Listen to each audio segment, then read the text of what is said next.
রূপ বদলে আরো ভয়ানক হয়ে উঠছে কিলিং মেশিন খ্যাত রাসেল ভাইপার বা চন্দ্রবোরা। সময়ের সাথে পাল্লা দিয়ে বাড়ছে অভিযোজন ক্ষমতা ও বিস্তৃতি। মানুষ দেখলেই রাগে ফোঁস ফোঁস করতে করতে বসিয়ে দিচ্ছে মরণ কামড়। আগে যেখানে 8 থেকে 10টি জেলায় দেখা মিলত, সেই সংখ্যা বেড়ে এখন দাঁড়িয়েছে অন্তত 25টিতে। ঢাকা জেলায়ও রক্ষা পায়নি রাসেল ভাইপারের কাছ থেকে। চলমান মৌসুমে দোহারের বিভিন্ন স্থানে বিষধর সাপটিকে দেখা গেছে।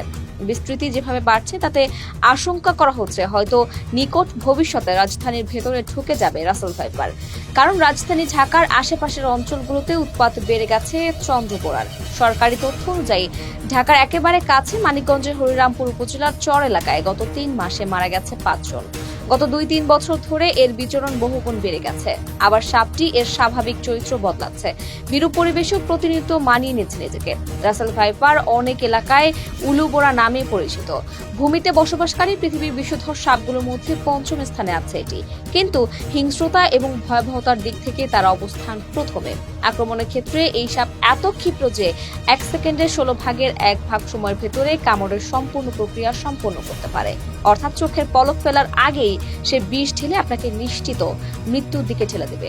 রাসেল ভাইপারের প্রধান খাবার মূলত ইঁদুর, তাই ফসলি জমিতে তাদের বেশি দেখা যায়। তবে শিকার দেখা মাত্রই ধরে খেয়ে ফেলে না। এরা শিকারকে শুধু একা নয়, তার পুরো পরিবার সহ খেতে ভালোবাসে। তাই প্রথমে একটি ইঁদুরকে কামড় দিয়ে আহত করে। এরপর ইঁদুরটি বিষের যন্ত্রণা ছটফট করতে করতে গর্তের দিকে ছুটে যায়, যার পিছু নিয়ে রাসেল ভাইপারও বাসায় থাকা পুরো পরিবারের সন্ধান পেয়ে যায়। তারপর গর্তে ঢুকে একে একে সব ইঁদুরকে খেয়ে ফেলে। আরেকটি ভয়ানক তথ্য হলো, অন্যান্য সাপ যেখানে মানুষ দেখলেই পালিয়ে যায়, চন্দ্রবোরা সেখানে ব্যতিক্রম। এরা ভয় পেলে বা কারো উপস্থিতি টের পেলে কুণ্ডলী পাখি আক্রমণের জন্য নিজেকে প্রস্তুত করে। এরপর সুযোগ বুঝে জায়গা মতো বিষদাঁত বসিয়ে দেয়।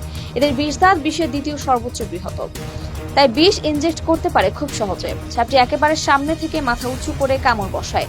রাসেল ভাইপার যে মানুষকে একবার কামড়ায় তাকে বাঁচানো খুবই কষ্টকর।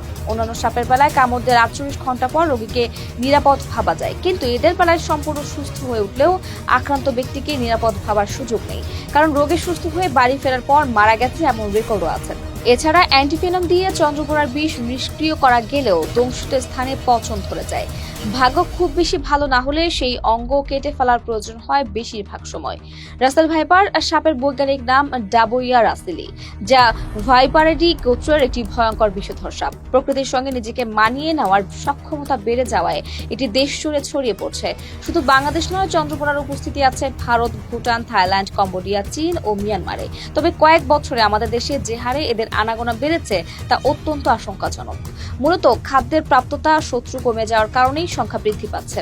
এছাড়া আরেকটি কারণ ডিম না পেরে সরাসরি বাচ্চা প্রসব করা।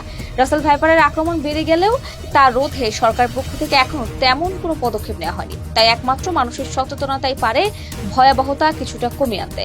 কৃষকদের উচিত ধান কাটার জন্য গামবুট পরে জমিতে নামা, গায়ে থাকতে হবে জিন্সের প্যান্ট ও ফুল হাতার শার্ট।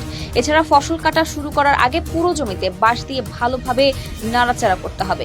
সতর্কতা অবলম্বনের পরেও যদি কোনোভাবে রাসেল ভাইপার কামড় দিয়ে বসে, তাহলে যত দ্রুত সম্ভব জেলা হাসপাতালে নিয়ে যেতে হবে।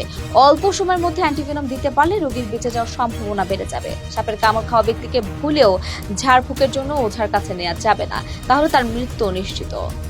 দর্শক, আজ এ পর্যন্তই। আবারও আসবো নতুন নতুন সব তথ্য নিয়ে। সে পর্যন্ত সবাই ভালো থাকুন, সুস্থ থাকুন, দুর্বল নিউজের সাথে থাকুন। ধন্যবাদ।